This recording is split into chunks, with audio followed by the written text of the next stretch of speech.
Hey everybody, and welcome to Chapter 4 of Percy Take the Wheel, the audio version, the best version, and the only version where you get to learn if D-R-A-U-G-H-T is pronounced draft or draft, and I'm gonna make it up. Let's go ahead and get started. Percy's freaking me out, Ron stated bluntly, and the little mutinous Weasley powwow gathered in Ginny's room. Ron's room was too orange, and the twins' room too dangerous. He spoke to you? Fred asked, looking a little too eager for information, and Ron wondered when Percy had become the equivalent of the house ghost. Yeah, he replied shortly. They wasn't really all there, if you get what I mean. He was acting like he was on calming draft, like last year, when Mom dosed him for a week after he was made prefect, Ginny put in. Remember how he was all flat and weird? He just did his chores and slept without saying anything unless you made him. Not that it was much of a difference, George joked bitterly, but admitted with a little reluctance in his tone. He was like that when I talked to him, too. It's different, Ginny scowled. Percy had never been her favorite brother. That was Bill. In fact, he only really ranked above Ron, and only occasionally above the twins when they were being particularly obnoxious. But he hadn't been completely awful lately. She couldn't remember the last time before all this, when Percy had spent so much time wiping tears and snot and giving awkward tight hugs, but here he was, trying. At least until he went mad while arguing with George. It is, Fred agreed, sending George into a quiet scowl because he couldn't seriously argue against it being different. But what can we do about it? Ginny drew herself up because she had a plan. A terrible, terrible plan that Percy may never forgive them for, which would require them to risk the sanctity of their cheeks and get scolded for their manners. But she knew there was one person who Percy never dared to disobey. She explained, to great protest from her brothers, that eventually died down to a sullen resignation. It was the only way. Percy, meanwhile, was blissfully unaware of his siblings' mutinous plans, only hearing the quiet murmur from downstairs, but unable to really muster the energy to be suspicious. No screams, no problem. Besides, the floors could really use a good scrubbing. Thus it was that Percy was blindsided, on his hands and knees, and completely mussed when his great Aunt Muriel strode into the room. Even through the induced haze, there was a quiet ping of panic. The only way rose a single, judging eyebrow and sniffed condescendingly. Percival, she greeted, and Percy scrambled to his feet, unrolling sleeves and pant legs and hastily jamming his robes back on over the work clothes. Ma'am, he replied, sketching half a bow before he nearly fell over, trying to straighten his appearance and observe proper manners at the same time. She continued to look him over, and Percy felt the calm slowly regain control, but fought to maintain proper posture. He wasn't entirely sure why she was here, but he felt letting on he was anything but normal would result in something unpleasant. She hooked a finger under his chin, tilting his head and peering sharply into his eyes. The next second she'd cuffed Percy upside the head, and he was stumbling a step back to escape the light blows. You idiot boy, she scolded, finally abandoning her assault. What are you using? Nothing, Percy lied, but she fixed him with a look that had him amending his answer out of the memory of habitual terror rather than the actual emotion. Just a bit of tea. Muriel's expression slackened ever so slightly in shock, as she asked, You're using her setup? You knew too? Percy asked, rather than respond to an obvious question with an obvious answer. Who didn't know? She shook herself, drawing up to her full, intimidating height, and said, You, Percival, are going to march into that kitchen and bring me that kettle right now. No, Percy said slowly, and heard an intake of breath from the landing, where his siblings were evidently eavesdropping. He turned towards the sound. To your rooms! He heard obliging footsteps, but couldn't be sure they wouldn't quietly double back, so he lowered his voice. Ma'am, I have to keep my temper. It's really better this way. With a sigh, Muriel did something she hadn't done in many years, and let the indignation that carried her rest for a moment, taking in the earnest expression and the slightly glazed eyes of her admittedly favored grandnephew. She smoothed the stray cowlick on his head. Have we expected too much of you, Percival? Should we reconsider this arrangement? No, he said, eyes wide, before he added belatedly, Ma'am, I can handle it, I swear. She nodded, almost to herself, noting the emotion that had crept through what Percy had done to himself, and drew her strength around her like a curtain again, saying, Then you had better get me that kettle, boy. A bit of betrayal sparked her direction from the boy, but she could handle it. Now. You don't understand, Percy tried, but Muriel would have none of it. If you want to keep these kids together, Percy, you are going to fetch that kettle, she interrupted in a sharp, low voice, and Percy startled slightly at the change in address before he finally, reluctantly went for the kettle. He didn't doubt she would make good on that threat if he didn't. He'd just have to figure out something else. From his siblings' eavesdropping, he could only assume one of them had called her, and as he poured the remaining water out of the kettle, he wondered at their motivation. Surely they'd known they were safer this way? Percy returned to his great-aunt and hesitated. He could probably figure out how to duplicate the effects of this on his own. Hedge magic wasn't exactly complex, just delicate. But who flued you? Percy asked, knuckles white on the kettle. That's for me to know, Muriel replied curtly, holding out a thin, wrinkled hand for the kettle, her typically long, painted nails forming an expectant claw. The words came out in a whisper, because if they were any louder, Percy would have to feel them through the lightning haze. They didn't feel safe, did they? A considering look. And that's something you already know, she said. The kettle finally hung from her hand, and she nodded at him sharply. I don't want to hear you've been misusing your mother's gifts again, Percival. Yes, ma'am, Percy murmured, whatever fight he might have had gone from him, gaze firmly on her pointy-toed shoes. You don't need to punish yourself for this mistake, Percival. The headache will be punishment enough. Her tone was wry. Still, Muriel cupped his chin in one spidery hand, bringing back the eye contact. Flew me, you impetuous child. You are not alone in this unless you choose to be. A nod then, because Percy was out of words for today, thank you. Muriel turned back for a moment at the flue with a weighing look, as if not entirely sure she was going to say her next few words. And do show your face at next month's tea, dear. With that, she and the kettle were gone, and Percy was left in an empty room with his dignity in tatters at his feet. A quiet shuffle and hissed "Hush!" had Percy squeezing his eyes shut and scrambling after the last of the soothing calm haze. Let's make that not exactly an empty room at all, then, shall we? When this wears off, he announced, too pleasantly, gesturing vaguely at his head, you're all in trouble. There was a part of him that was pleased at the sudden cacophony as his siblings made their escape, but a bigger part was annoyed there was even a need for it. Yes, Percy was definitely coming down hard from that last morning dose. He put his hands over his face and took a deep, ragged breath. He couldn't wait until Muriel's predicted headache hit. His hands slid almost involuntarily from his face, clapping together in front of him. There were things to do before he likely ended up incapacitated for who knew how long. Percy just really did not want to do them. Still, he thought as he gathered himself like the impending storm of busy work he soon would be, they must be done. He had to prepare a few days' worth of food and give the house a cleaning that could take it through that time without falling apart at the seams or giving Ginny an allergic attack. The girl did not deal with dust well and yet didn't lift a finger to save herself from the ever-looming threat. He attacked his tasks with a vehemence born from necessity, pouring the anger at himself, his great-aunt, his siblings into the tasks, and hoping to all that was holy that he wouldn't run out. Because the sick, slick, decaying feeling of guilt ran underneath it and through it. He'd only been trying to keep his siblings safe, hadn't he? There was an element of betrayal there that the sick feeling reminded him he wasn't entitled to have.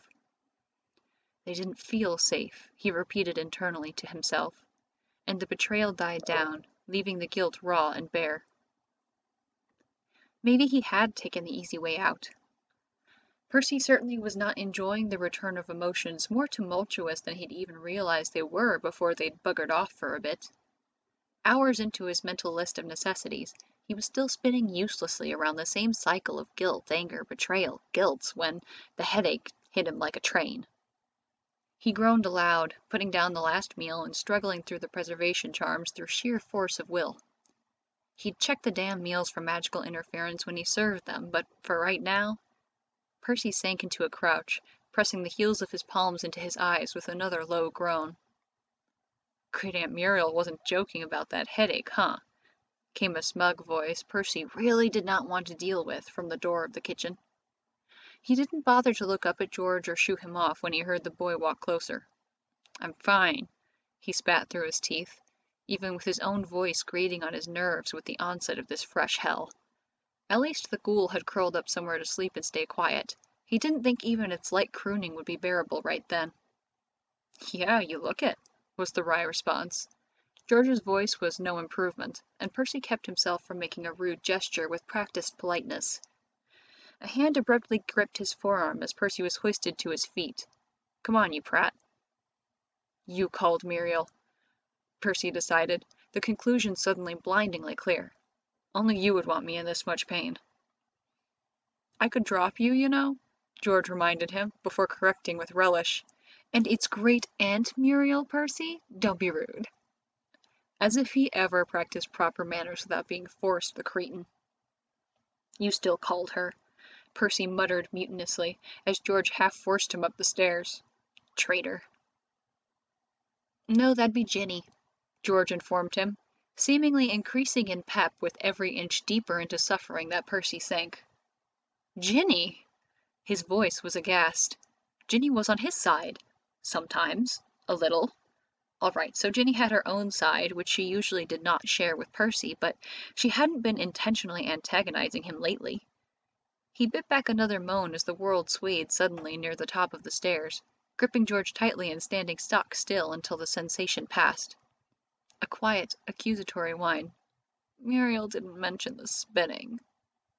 George snorted, evil being that he was, and forced Percy up to his room, dumping him unceremoniously on his bed.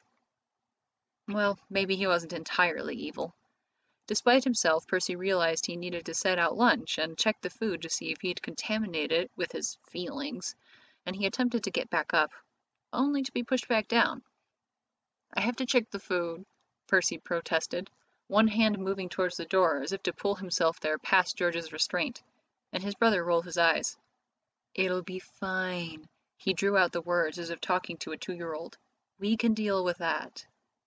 "No," Percy managed to say, the pain spiking for no apparent reason. "It might be hexed." "You hexed it?" someone squeaked from the door. But Percy was beyond distinguishing between Weasleys at this point, and he waved the very idea out of the air. "No, it's probably been marinating in my feelings, and I have to go talk it out," he explained, or tried to explain. The expressions he could still parse were coming across as mildly incredulous. "This is a thing. It's a real... thing." He groaned again, gripping his hair as the insides of his brain seemed intent on freedom. "Fred?" someone said uncertainly. "I'll get it," another replied, and Percy buried his head in his hands. His eyes were obviously just functioning as doorways for demons to wander through, burning everything in their path, so it'd be better in the long run if he just kept them closed. An indeterminate amount of time later, after Percy ignored his siblings' questions into submission, the someone who'd left returned and made some papery noises. Or flipped through a book. That made more sense. "We can use Lockhart's diagnosis charm." The voice turned accusatory, now that someone's come clean on how the trace works. "I said I was sorry. I forgot. It's not like Percy would have let us anyway." "Yeah, all right," the first voice replied. "Let's go try it out." There was a sound like a quiet stampede, and Percy whimpered. It was only when it ended that he remembered to whisper, "If they use magic, they're so grounded." "Your priorities amaze me," someone said, close beside him, and Percy jumped, lifting his head from his hands and meeting one of the twins' gazes. Honestly, he couldn't focus on Freckles right now. "Go away," he moaned, immediately burying his face back in his hands and turning away. "I can't even identify you right now." "Really?" The tone was far more speculative than Percy was comfortable with. He found himself glaring into his own fingers before the vulnerable undertone registered. very close to screaming in frustration, he kept himself from ordering the twin out again and just waited to see what he'd do. He'd expected there was going to be some kind of reckoning from one of them eventually, and he had always wanted to die in his own bed. Granted, he'd imagined that death to be of old age, but he supposed if anyone deserved to kill him at this point, it was his family. God, his head hurt. With these and similarly disjointed thoughts scattering off through his head, he flinched when a hand wrapped loosely around his wrist and just stayed there. As the seconds ticked by without the grip tightening or jerking his hand from his face, Percy found himself losing tension against his own will. It was as close to holding the hand of one of the twins Percy had been since they learned to cross streets on their own. "I miss Mum," the twin beside his bed said softly. "And Dad, and Bill, and Charlie, and you were gonna make me miss you too, huh? Just because you freaked out at one of us. You didn't actually hurt either of us, you know?" Percy wanted to protest that he hadn't been about to leave or die, but he wasn't completely lacking in wit under the pain, and he understood what was meant. He wouldn't have really been there either. "It's not as if I always like having you around," was the next confession, and Percy had a sneaking feeling which twin was beside his bed. "You can get so condescending, I just want to wipe that holier-than-thou expression from your face, and that's not what I meant to say." The tone was a little frustrated, and a deep breath was taken before probably George continued in a small voice unlike him. I don't want you to go too." The long, drawn-out groan was probably not the response he was hoping to get from that moment of vulnerability, but before he could gather himself to be offended, Percy had turned and, with the speed of a lashing snake, yanked George onto the bed and into his chest. "You're such a terrible child," Percy muttered into his hair, subduing the half-hearted struggles by holding on tighter. "I don't know how I'm going to keep from murdering you until you turn 17. At that convoluted declaration of his intent to stay, George stilled, hands still curled against Percy's stomach where he'd been trying to push away. Not understanding his own subtlety with the pain washing through his skull, Percy clarified, "I'm not going anywhere." For just a moment, George relaxed against him, but very soon after he was tapping out. "All right, let me go before anyone sees." "I don't think you believe me yet," Percy murmured, keeping his brat of a brother trapped with a very real mischief buoying up from somewhere under the pain. "I believe you," George protested, beginning to struggle again. But he hadn't quite hit his growth spurt yet, and, beater muscles aside, Percy was still the physically superior brother. "No, I think you're just saying that." He managed a grin that was more a baring of teeth. "But I'll hug you until it sinks in." The grin became slightly more evil than pained as he added, "George." George took his turn to groan in exasperation with flair. "The food was hexed," said probably Fred as he entered the room, but a snort of laughter cut off whatever else he'd meant to say, instead continuing in an amused tone. "You got too close to Percy in a mood. That's inadvisable." "So I've been hearing," Percy muttered, wondering again when that had become a noun to his siblings, and then wincing as the gnomes pouring fire whiskey in his head found another keg. He'd think about it later. "Help," George said, abandoning all dignity and squeezing a hand out of confinement to wiggle at his twin. "So what do we do to unhex the food?" Fred asked, ignoring his twin's heartfelt plea with the ease of the soulless monster of which he was half. The other half was currently cursing their practiced apathy to another's suffering. "I gotta do it," Percy admitted in a quiet whine, releasing George to leap out of arm's reach unhindered and pushing himself up again from the bed. "I think." "I just dragged you up here," George whined back. Percy let his eyes open into slits to glare his direction. "I can make it myself," he sniffed, but his carefully low tone to avoid agitating his own headache made the veracity of the claim uncertain. Fred held up a hand, trying to stop the flow of events. "Why don't we just bring the food up to you?" Unable to immediately shoot it down, because his brain just wasn't working that quickly, Percy thought it over and shook his head, slowly. "We need the kitchen." "Because that makes sense," George nodded at him. and it looked like he was agreeing with him, but it didn't sound like it, and Percy could not deal with the cognitive dissonance right then, so he waved off the whole thought to his onlooker's confusion and waveringly stood. It was halfway down the stairs, one twin hovering in front and behind him nervously, that Percy remembered an important detail and waved a finger at Fred. "You're grounded." Fred, being behind him, did not hinder him in any way when he stopped dead in his tracks to demand an explanation and justice and something. Percy wasn't listening, and George only sputtered incredulously for a moment, before halfway succeeding at biting back a laugh and continuing down in front of him, so he was able to keep moving towards the kitchen anyway. "I don't know what I just grounded him from," Percy muttered to himself, entering the kitchen and holding onto the counters in case the world moved again. "I'll make something up later." Of course, now Ron, Ginny, and Harry had joined George in the theater audience, so he had to use his dismissive waving again to make them stop talking so he could think straight. He could deal with maybe one of them speaking at a time, but he wasn't able to communicate this right now, so he'd settle for none of them. Now he had to unhex the meals, as Fred so eloquently put it. Percy turned to his rapt audience. "Do you mind?" "No," Ginny chirped, from where she sat cross-legged on one of the counters, Ron and Harry beside her, swinging their feet and probably getting mud on the drawers. When Fred slipped in to stand mullishly beside George, he had the complete set. "Well," he huffed peevishly, before remembering that wasn't the right direction to move his feelings in, and turning away from his audience to pretend they weren't there, repeating more tiredly, "Well." It wasn't as if he hadn't had plenty of practice being humiliated.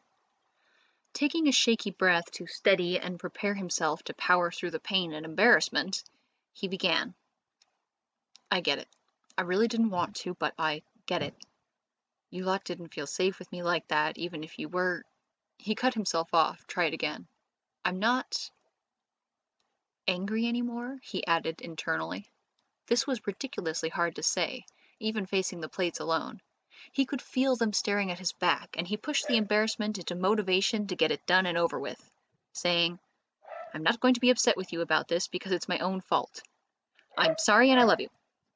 The last words were quick, smashed up against one another, and hopefully indecipherable. His knees weakened under another wave of hot, pressing pain, and he caught himself on the counter, gritting out, "That should do it." Hopefully. Fred leaned around him and cast the diagnosis spell. 2 weeks, Percy said immediately, and Fred gaped at him, both of them ignoring the food that lit up in normal, non-hex colors.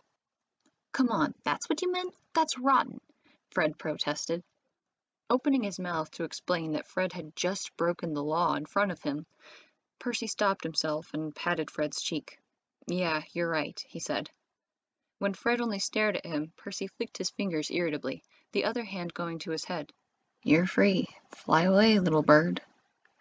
Slowly, so as to not scare away the rare moment in which Percy showed mercy, Fred said, "You mean I'm—" "Not grounded," Percy muttered, "unless you keep pushing it."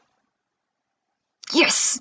Fred exclaimed, pumping one fist into the air in triumph, before abruptly paling and saying in a much quieter tone, "Sorry, I didn't mean—" Percy inelegantly put a hand over Fred's entire face. "Shh." The shush was cut off mid-word with a grunt as Ginny slammed into his middle. She buried her face into his shirt and mumbled something he couldn't understand, even if his head wasn't killing him. "What?" "You're back," she repeated a little louder, "and you sort of promised not to kill me." He'd only said he wouldn't be upset with them, but yes, that was implied. Percy stooped slightly to hug her back and received another sibling as Ron insinuated himself into the motion. "Fred and George can't be trusted with hugs," he muttered, somehow projecting the air of a world-weary veteran into the words. Percy didn't want to know. They separated, and Percy awkwardly patted the tops of their heads, receiving eye-rolls from his loving younger siblings and a snort from Fred before they snatched food from the counter behind him and fled. They'd each taken from different platters, so there went that symmetry. That was probably why they'd fled. Fred had taken an extra plate, presumably for George, who had vanished, and Percy was left in the kitchen with a fidgeting Harry. He put a hand on Harry's head, slouching to be eye level. "I'm sorry you're caught up in all this, Harry," he said. "We must seem completely mad to you." Harry hesitated, and then said quickly, "It's fine. I missed you too," and attempted to dash past him and pretend he'd never said anything, but Percy was, if nothing else, very quick on the grab, and Harry found himself very suddenly in a hug, which, to Harry, deserved a capital letter. He wasn't quite sure what to do.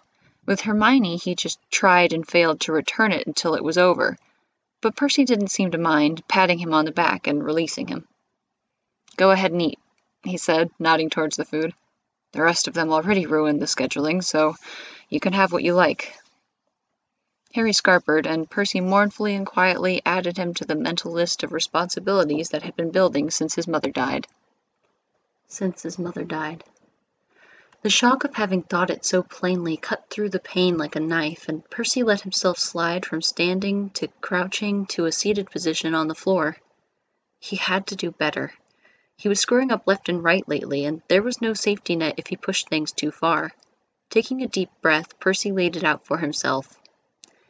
It was against the rules to touch his siblings when he was angry or to have his wand in his hand. He was not to serve food angry. He mustn't take their grief personally.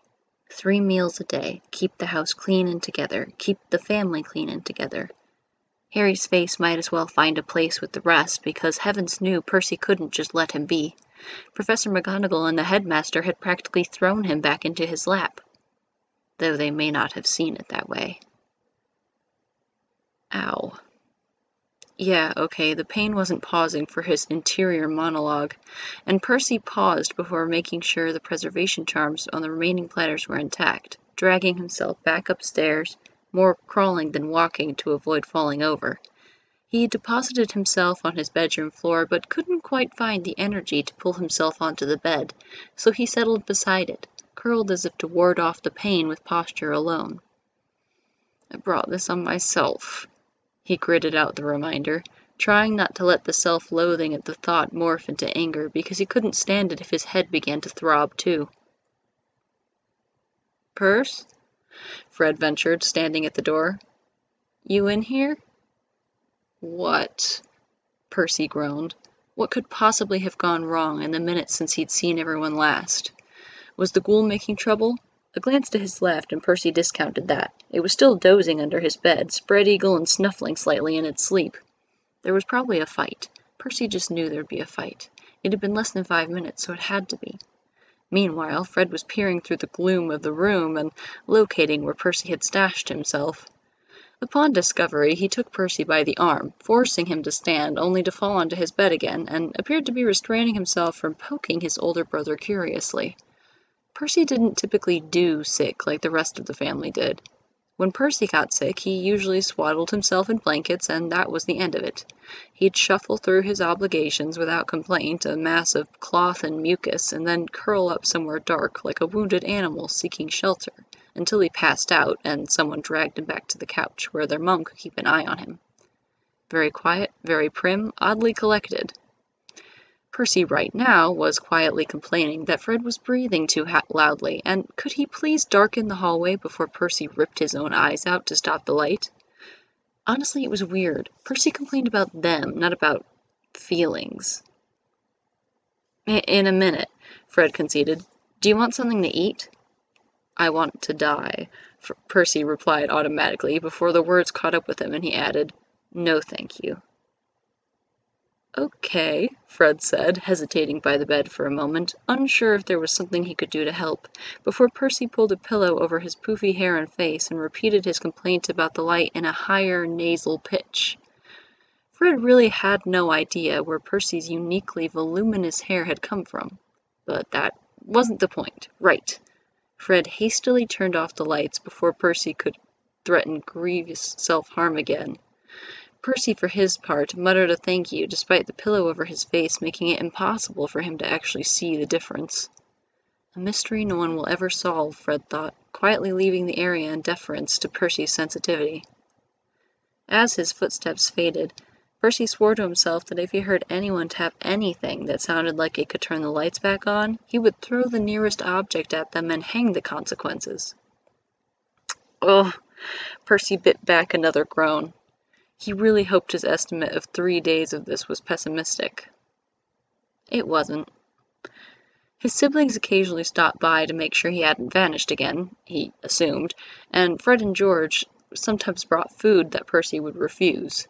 The water, however, was appreciated. Actually, Percy couldn't quite remember the last time he'd actually eaten a meal. He wasn't hungry, though, so he'd likely be fine. Of course, Ginny didn't seem to think so. You should eat something, she worried, sitting on the edge of his bed and not doing the studying she'd used as a pretext to bother Percy. You're going to die.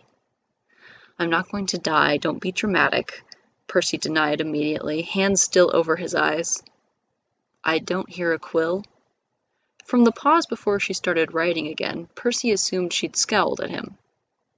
Why can't food be transfigured? Are you looking at the wrong textbook? Ginny flipped through some pages, closed the book, made a huh noise, adding, Yes. None of your brothers studied before their first year, Percy tried, desperately hoping she'd take it as reassurance and let him die in peace, which he meant entirely figuratively, regardless of Ginny's concerns. You did, Ginny pointed out, but Percy waved this away. Where's this coming from? Are you really concerned with how you'll do? He didn't want to dissuade her if she was actually interested in academics, unlike every Weasley before her, barring Percy, of course, but he was fairly sure this sudden interest was a ploy. A little, she hedged, but you're up here refusing to eat, and I'm worried. The last word she drew out into a whine, and Percy obligingly winced. Ginny, I just can't eat right now. Any sort of flavor mixes with the pain into nausea, he explained, for what had to be the millionth time, but this once he could hear her being determined, becoming determination, determining to be determined and force food down his throat. Percy was not on his A-game right then. I will make you flavorless food, she declared, standing from the bed and abandoning the textbook, paper, ink, and quill as she swept from the room with all the ominous drama of something about to go very, very wrong. For the sake of practicality, Percy had lifted the kitchen ban. Not that they had entirely honored it anyway, but now he sat up, keeping his eyes shut and calling after her. Wait, don't! I'm banning you from the kitchen again! I unban you! Ginny! Reluctantly, Percy knew this was a problem for his eyes to help with, and he grimaced as he peeled them open, only getting a little flare of pain from the mostly darkened room, and making his unsteady way to the hall and down the stairs. He felt a little wobbly, in a way that had nothing to do with the intermittent dizzy spells, and he conceded inwardly that Ginny might have had a point about the food. Passing through the dining room, Percy dragged a chair after him. If he couldn't stop her, he would at least supervise. She was already pulling out ingredients from their diminished pantry.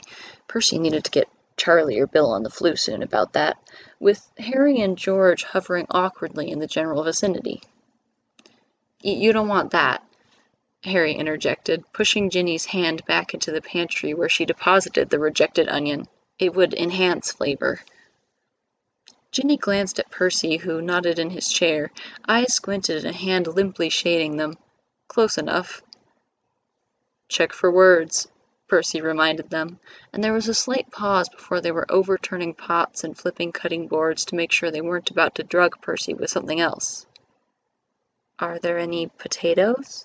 Harry suggested, when Ginny and George seemed at a loss, and this time George dug through several to emerge with quite a few, from which Harry selected the one growing the least and began scraping the roots off with his fingernails.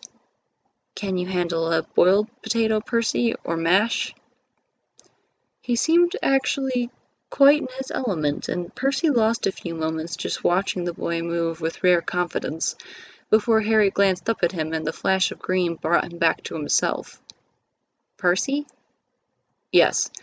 Percy shook himself. No need to make Harry feel self-conscious in the only thing besides flying Percy had seen him do with an air of being in control.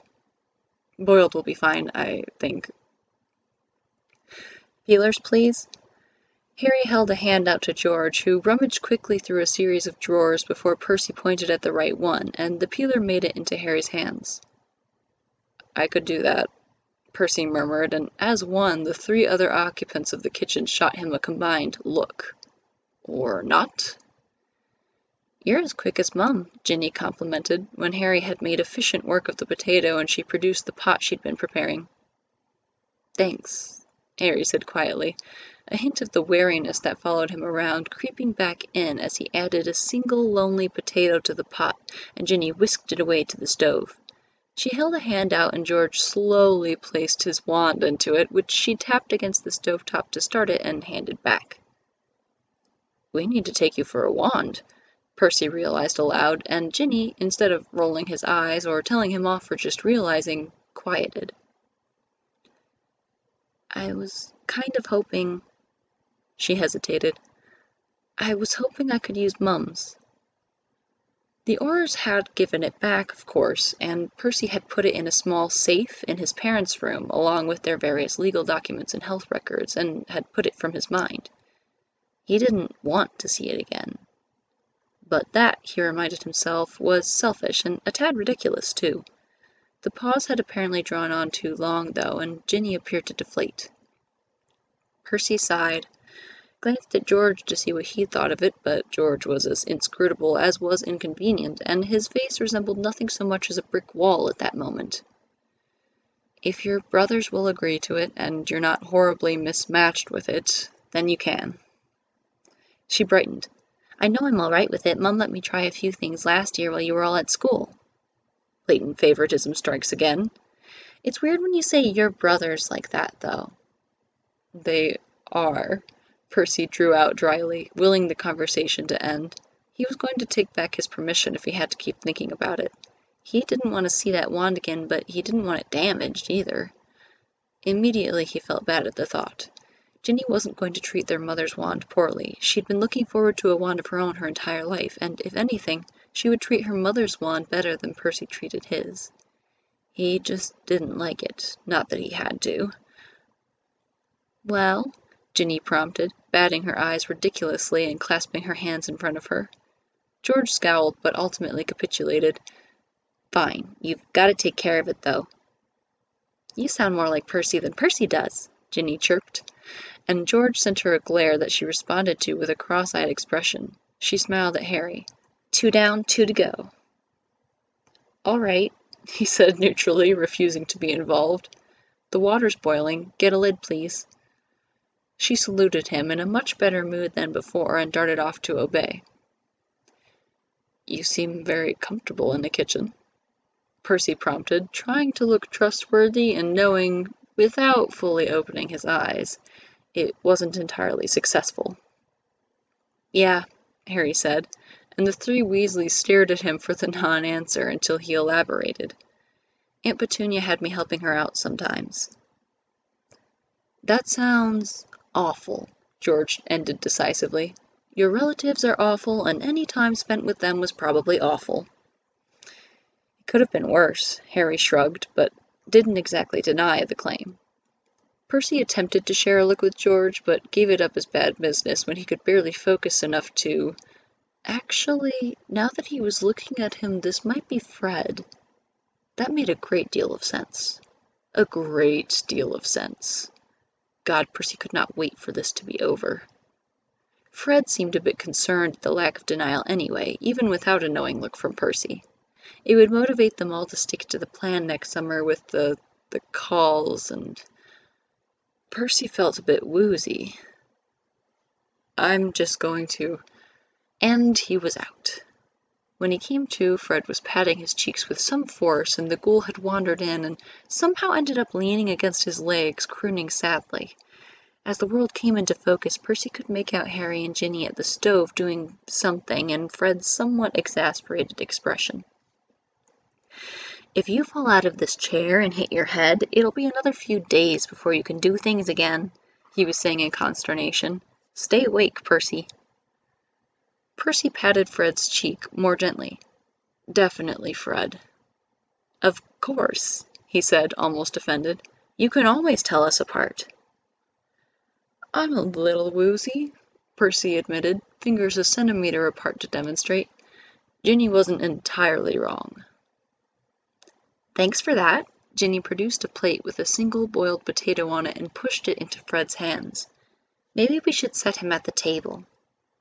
Yeah, Fred agreed, hoisting Percy to his feet with a well-balanced pull and directing him to the dining room while Harry anxiously guarded the plate in Fred's other hand from tipping, as the boy wasn't giving it up. I flued Great Aunt Muriel, Ginny revealed casually, as if this wasn't cause for Percy to scramble back a step, in turn making Fred stumble and Harry snatched the plate from his hand before it could reach an untimely end. She says hello and told me you wouldn't be so bad off if you had eaten. When did you... Percy squeaked before swallowing and repeating in a more normal voice, When did you flew Great Aunt Muriel? This morning, Ginny replied innocently. Before the scheming, then, and the fake interest in studying so Percy couldn't directly turn her away. Their great-aunt might have even suggested it. No, that was unthinkable. Percy did not want her second-hand scheming in the house. How would he even sleep at night?